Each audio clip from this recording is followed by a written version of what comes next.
বিয়ে খেতে যায় যখন ক্যামেরাম্যান আমার থাকে না, তখন ক্যামেরাম্যান তো অবশ্যই জুনিয়রদের বানাতেই হয়। তো সেক্ষেত্রে এই হচ্ছে আমার ক্যামেরাম্যান, সে হচ্ছে আমার ছোটো মা। আর ছবিটা যদিও স্পষ্ট অনেক সময় আসে না, তারপরে ছবি তোলার জন্য এই আমার পারফেক্ট ক্যামেরাম্যান। আমার কাছে অনেক বেশি ভালো লাগে। বর্তমান যখন ভয়েস দিচ্ছিলাম ও আমার পাশে বলছে ওর জন্য যেন আমি ভালো কিছু বলি। যাই হোক, অনেক ভালো ছবি তুলছে আমার, আর ছবিগুলো আমি প্রেজেন্ট করলাম। এগুলো হচ্ছে আমাদের বিয়ে বাড়িতে যাওয়ার পরে একটু খুনসুটি, একটু আনন্দ করা।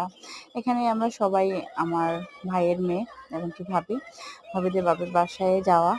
তো কি বলবো, আমাদের তো আর তেমন কোনো ক্যামেরাম্যান নেই, তাই আমরা আমাদের মতো করে, হ্যাঁ, হলুদের সাজটা সেজেছি, আমি সবাইকে সাজিয়ে দিয়েছি, দেন আমি নিজেও রেডি হয়েছি। এত পরিমাণে গরম ছিল যে আমি কোনো মেকআপ নিতে পারিনি, তারপর আমার ক্যামেরাটা বেশ ছিল বলে কালারটা ভালো আসছে, আর সেজন্যই একটু ভালো লাগতেছে, নাহলে তো আমাকে কালো ভূত লাগে সবসময়ের জন্য। ওকে, টাটা, বাই বাই।